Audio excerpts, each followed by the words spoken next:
Hi, my name's Tanya. I'm going to do a video the regular way on my phone opposed to live because I don't know if my family is going to come in and it'll be much easier to redo if it's not live. I'm going to post the video, but I'm also going to post my notes so that people that learn through reading can read it because that's how I learn. But I know we all learn differently, so you're going to get it two ways. Yay! And I'm going to start now. Overcome Objections and Watch Your Bookings Soar by Belinda Ellsworth. The first tip she gives is dealing with attitude, and people quickly say no out of habit and they don't want to make an effort, but you as a consultant need to make it happen. And you have to ask why they say no, because they may not have a great reason for saying no.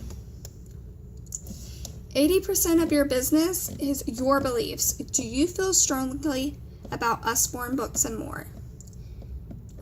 Do you have scripts that you have practiced and have your objections laid out so that you know the answers and you've practiced what to do and what to say if someone says no or gives you an objection, so that you can talk them through and see if their no is really a maybe or a yes? And do you have key questions? I will refer to these later when it comes to the objections, but I'm going to give you some examples now because you're going to want to have 3 to 5 of those so that you can cover your bases. And so here are my 5 examples, and it was, did you have fun tonight? Are there books you still want?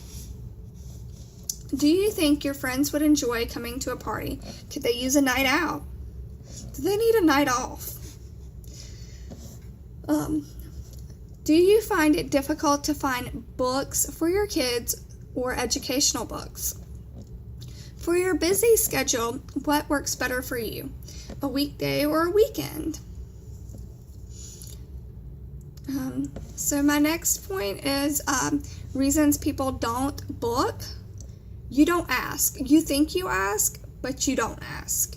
You mention it in your party script, you mention it at the beginning and maybe at the end of your party script, but you do not ask each person individually and directly, and you have to do that. You ask them when they are money mode. They're in the middle of checking out and it throws their mind into overload and confuses them. So they get back to the money by saying no. So here's some ways of how to ask them.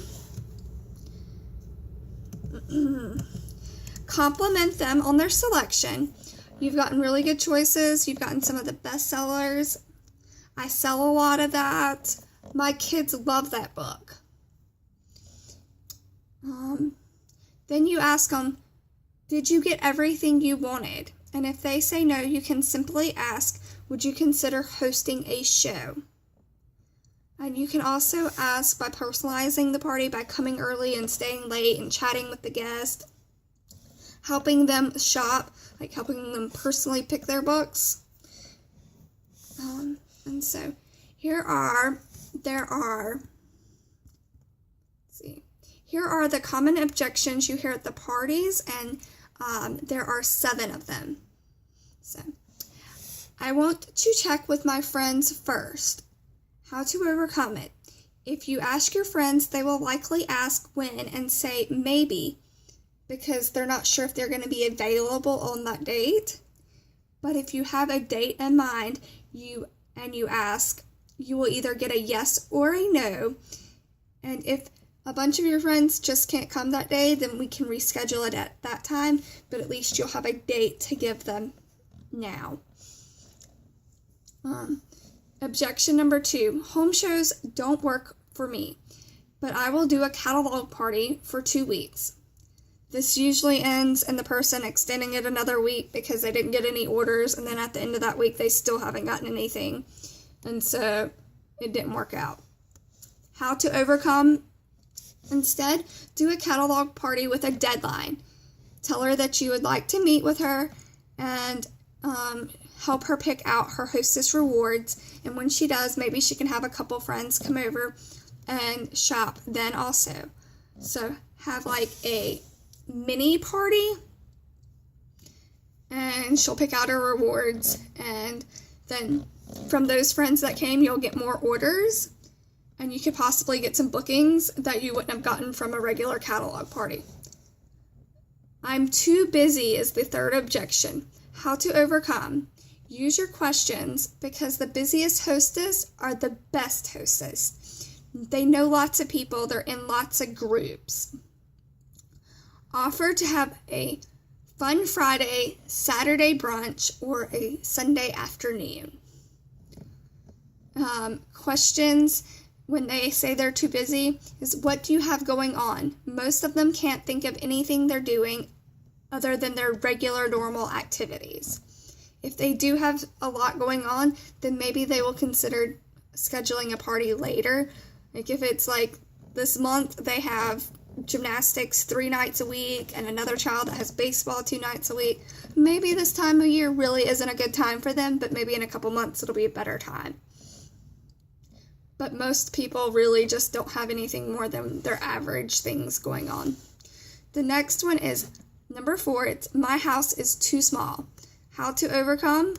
Use your questions. Let her know you can make it work with a smaller display in different areas of the house, kitchen, living room, dining room, etc.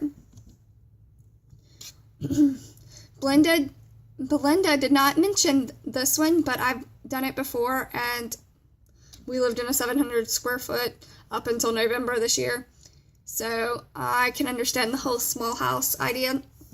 So have a party in a restaurant, have their friends come for a meal and eat together, and then share a catalog, show a couple books, and have a party there.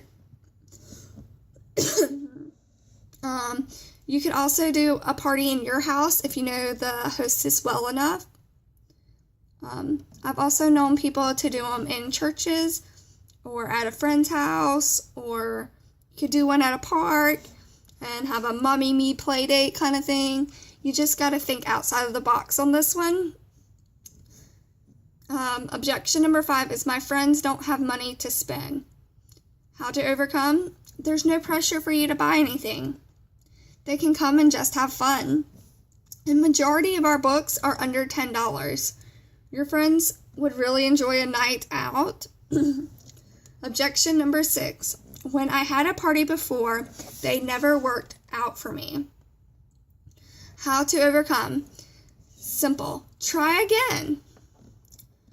My friends want a night out, and yours probably would like the same thing. Now, if she's had a party in the last 4 or 5 weeks, maybe it is really too soon, and maybe she should wait and try again when the new catalog comes out in a few months.